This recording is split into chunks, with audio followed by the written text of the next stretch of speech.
A graça e a paz do nosso Senhor Jesus Cristo a todos e a todas. Com muita alegria que recebo esse convite honroso para estar aqui com vocês. Já estive aqui na Igreja Cristã de Ipanema em algumas outras oportunidades e aprove ao meu querido amigo Reverendo Bruno essa oportunidade de compartilhar com vocês hoje da Palavra do Senhor. O Reverendo Bruno, nós já temos uma amizade aí lá pelos idos de 2009, 2010. O conheci num ambiente tão sagrado quanto o ambiente eclesiástico, que foi na sala de aula lá no curso de capelania que tinha no Hospital Evangélico da Tijuca. E dali para frente, de aluno, nos tornamos amigos. E a referência que eu tenho do Reverendo Bruno, viu, Bruno, falando isso publicamente aqui às suas ovelhas, seus amigos, como um mestre. Essa é a referência que eu tenho como você. É um cara que sempre tem me acrescentado muito. Ele, no período da minha formação no Seminário Teológico Presbiteriano Simonton, ali no Meia, ter estudado com o Bruno foi uma espécie de complementação que agregou muito na minha formação. Alguns autores que talvez eu não conheceria nunca na minha vida se não estivesse ali sentado assistindo às aulas do Bruno. Eu queria convidá-los para que abrissem comigo as suas Bíblias no livro de Gênesis, capítulo 15. Deus anima Abrão, ele promete um filho. Depois destes acontecimentos, veio a palavra do Senhor a Abrão numa visão e disse: Não temas, Abrão, eu sou teu escudo e teu galardão será sobremodo grande. Respondeu Abrão: Senhor Deus, que me haverás de dar se continuo sem filhos e o herdeiro da minha casa é o Damasceno Eliezer? Disse mais Abrão: A mim não me concedeste descendência, e um servo nascido na minha casa será o meu herdeiro. A isto respondeu logo o Senhor, dizendo: Não será esse o teu herdeiro, mas aquele que será gerado de ti será o teu herdeiro. Então conduziu-o até fora e disse: Olha para os céus e conta as estrelas, se é que o podes. E lhe disse: Será assim a tua posteridade. Ele creu no Senhor, e isso lhe foi imputado para a justiça.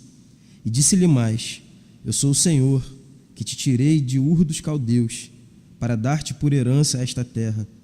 E perguntou-lhe a Abrão: Senhor Deus, como saberei que hei de possuí-la?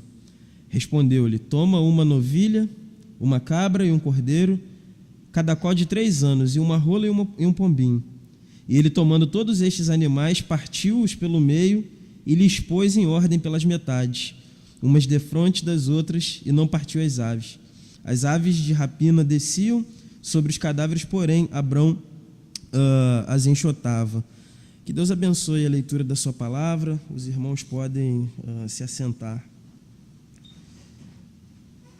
Esse texto ele é muito significativo quando nós pensamos no início da promessa de Deus escolhendo para si o povo de Israel para caminhar consigo, porque nós percebemos aqui que os fundamentos da fé, eles nascem numa profunda crise existencial de um homem.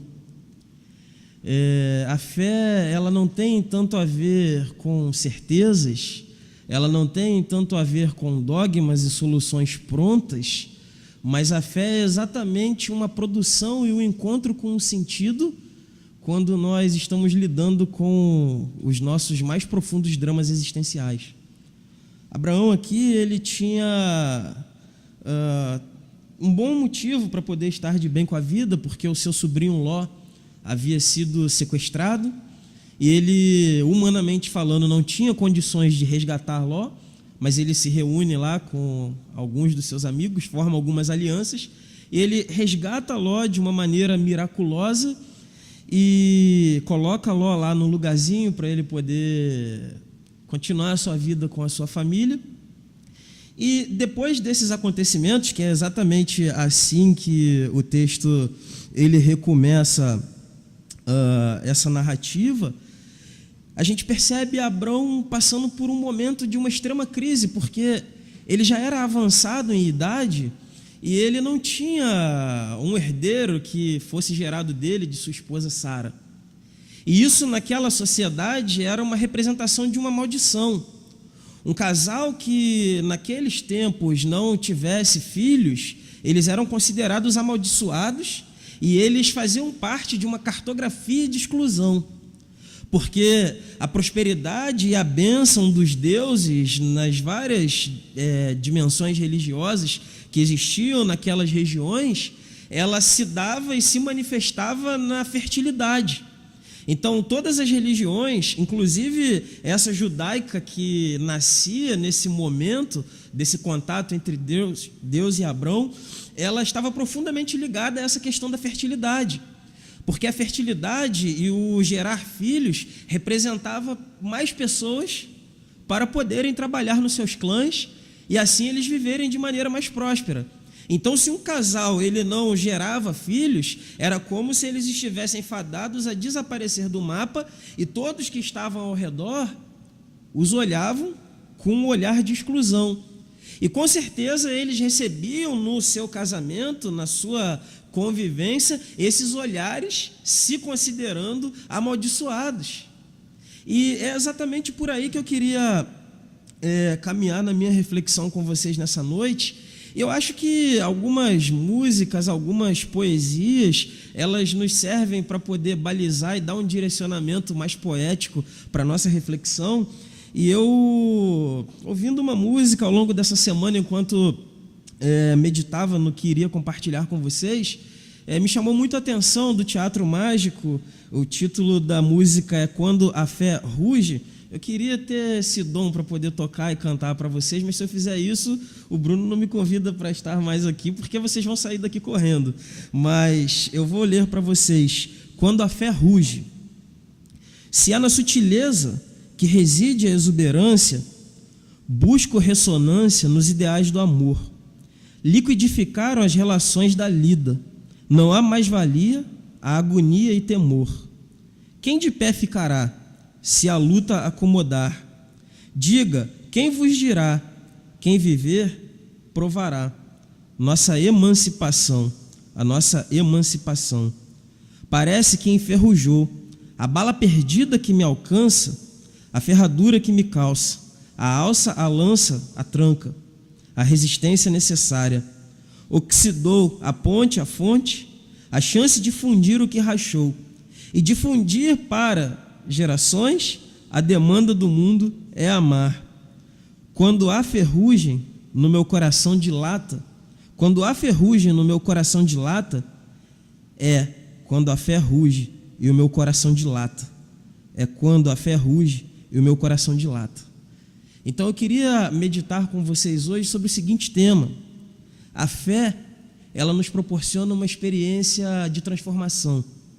A fé que as Sagradas Escrituras nos apontam, nos dão como direção, como bússola para a nossa caminhada, ela não é uma espécie de ópio que nos aliena e que nos deixa de fora do mundo ao qual nós vivemos, mas pelo contrário. Essa fé, ela se manifesta e ela nos chega ao coração nos nossos piores momentos e também nos nossos melhores momentos. E quando a gente consegue perceber a sua essência, nós temos então uma visão transformada, liberta para a nossa realidade, nós crescemos enquanto seres humanos. E como que nós podemos perceber essa dinâmica da fé que alcança os nossos corações nessa experiência de Abrão, percebendo que quando a fé ruge, o nosso coração ele dilata? Em primeiro lugar, o Deus que se desloca de si e vai em direção a Abrão, reconhecendo o seu momento de crises e dificuldades. O verso 1, quando ele retoma a narrativa, diz: depois destes acontecimentos, veio a palavra do Senhor a Abrão numa visão e disse: não temas, Abrão, eu sou teu escudo e teu galardão será sobremodo grande. Essa palavra não temas, ela permeia a Sagrada Escritura por todos os momentos, desde Gênesis até o Apocalipse, onde Deus ele sempre se mostra de uma forma acolhedora, Deus, ele sempre se mostra de uma forma a nos compreender.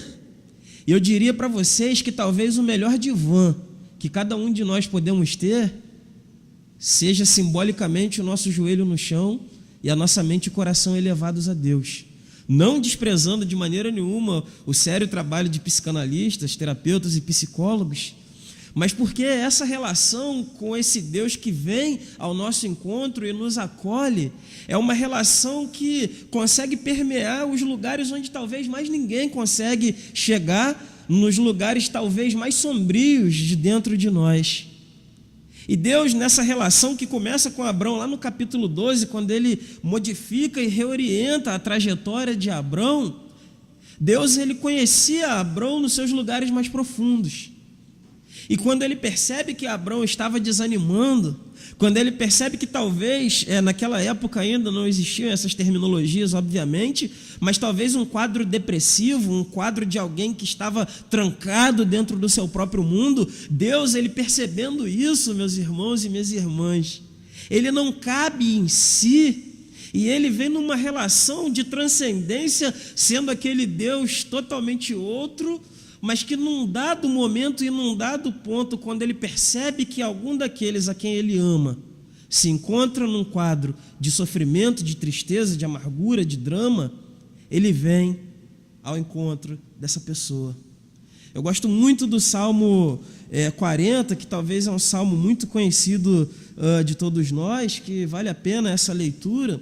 O verso 1 diz assim: esperei confiantemente pelo Senhor, Ele se inclinou para mim e me ouviu quando clamei por socorro.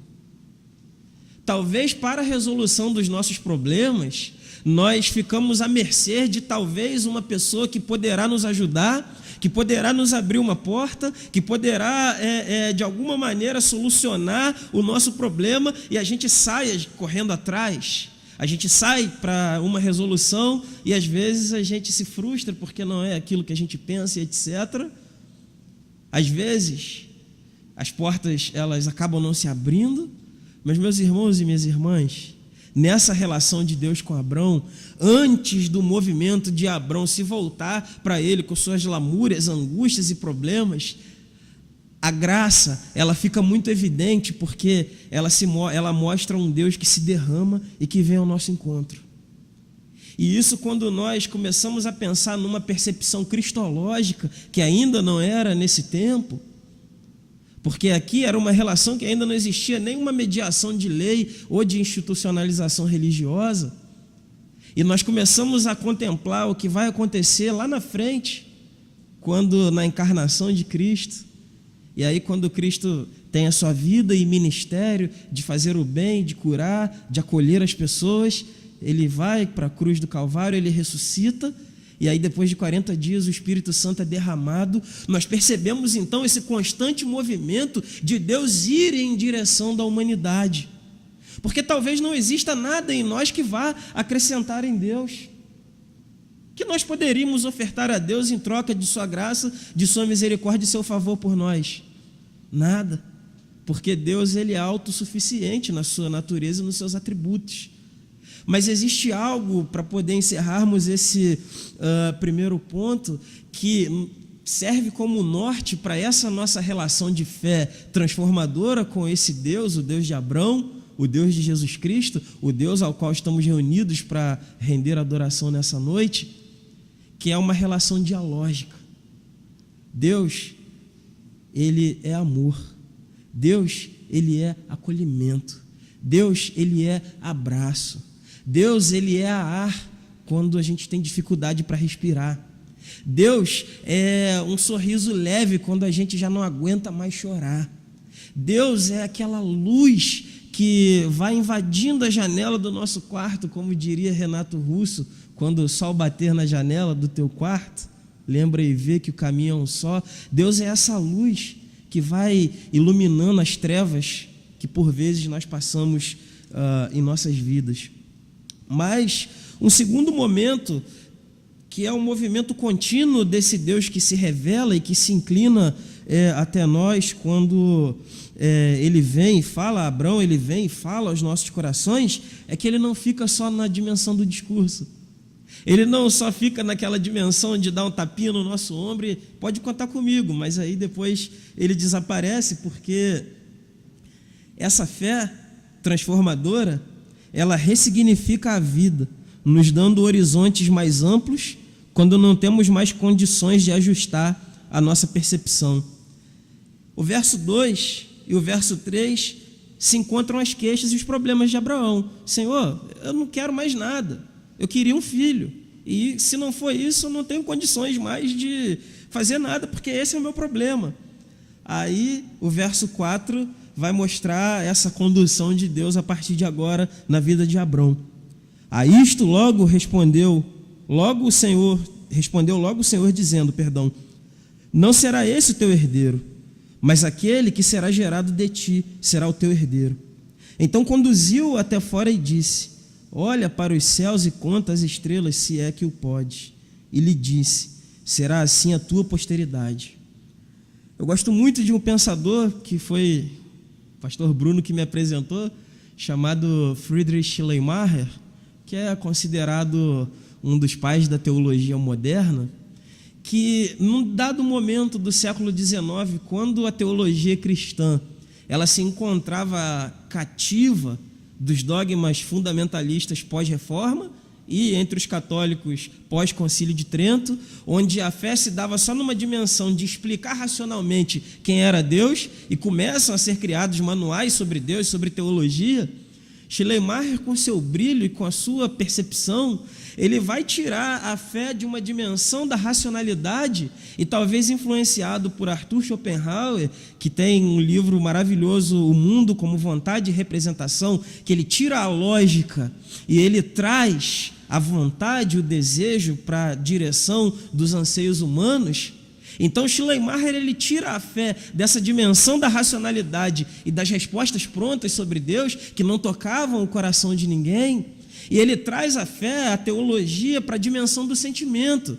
E ele começa a mostrar, ele começa a dizer que a Bíblia, ela, se não é um livro que toca ao nosso coração e não nos dá um sentido e força e gera algo, uma energia em nós, digamos assim, ela é um livro como qualquer outro, porque ela se torna a palavra de Deus na medida em que nos traz possibilidade de sentido, e o sentido está estritamente ligado à questão do sentimento.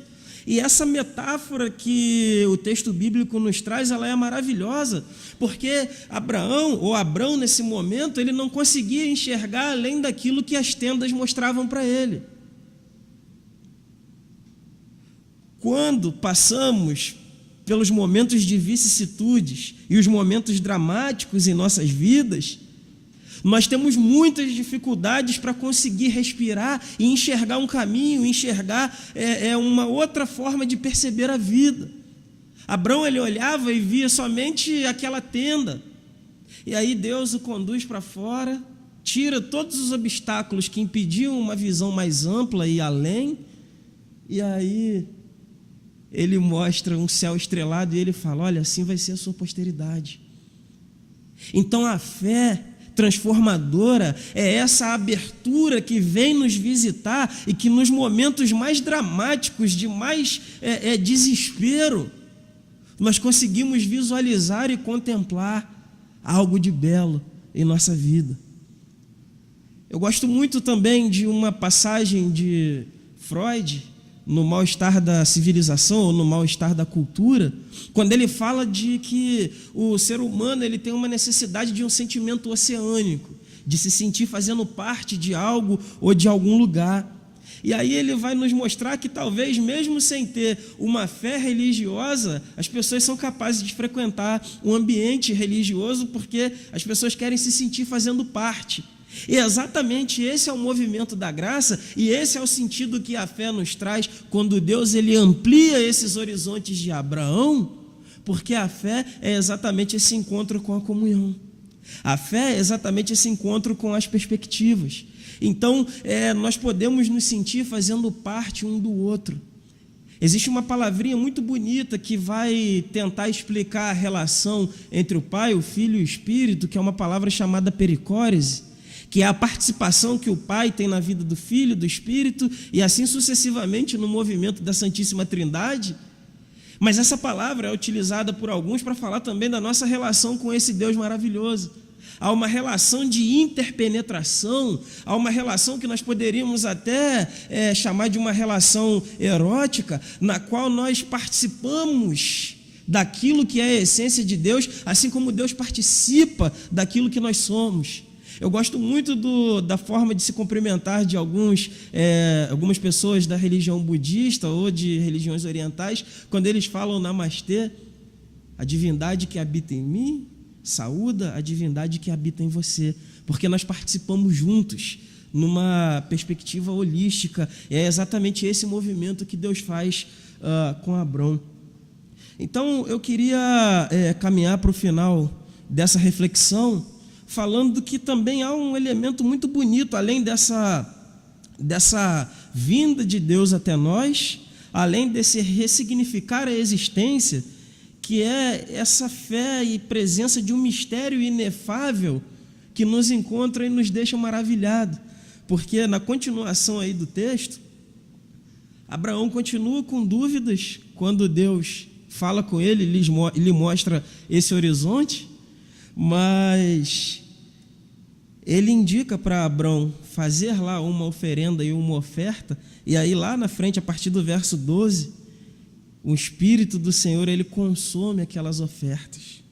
E aí nós podemos perceber uma coisa: a fé, ela envolve uma dimensão de mistério, e enxergar a vida a partir da fé, muitas vezes não é ter resposta pronta, mas é saber lidar com os nossos questionamentos. A fé, ela é a gente conseguir lidar com essa dimensão daquilo que não tem explicação. E isso não é simplesmente abaixar a cabeça e se fazer de uma ovelha sem percepção ou sem sentido. Mas existem situações que a gente não vai conseguir explicar nunca. E essa é a beleza e o mistério da fé que nos alcança. Então, se algo da tua vida está fora de ordem, na vida de algum familiar, na vida de alguma pessoa querida, talvez a gente não vai encontrar nenhuma resposta. Porque a fé, ela não exige respostas. Eu queria concluir essa reflexão dizendo que no mistério da cruz, quando Cristo ele vai ser crucificado naquela sexta-feira para a qual nós estamos nos direcionando nesse momento da quaresma, naquele momento era uma derrota iminente, tanto que os discípulos no caminho de Emaús eles ficam angustiados porque parece que tudo estava acabado, mas a nossa fé ela não está pautada na vergonha da cruz. Essa vergonha ela faz parte, mas nós sabemos hoje que o passar dessa sexta-feira sangrenta e dolorosa nos trouxe também o mistério da ressurreição, que é quando a vida ela triunfa sobre a morte. A beleza da teologia e a beleza da fé cristã é exatamente nos lugares mais miseráveis que fazem parte da nossa natureza nos possibilitar essa reconstituição. Eu agradeço, reverendo Bruno, a oportunidade. Que Deus nos abençoe.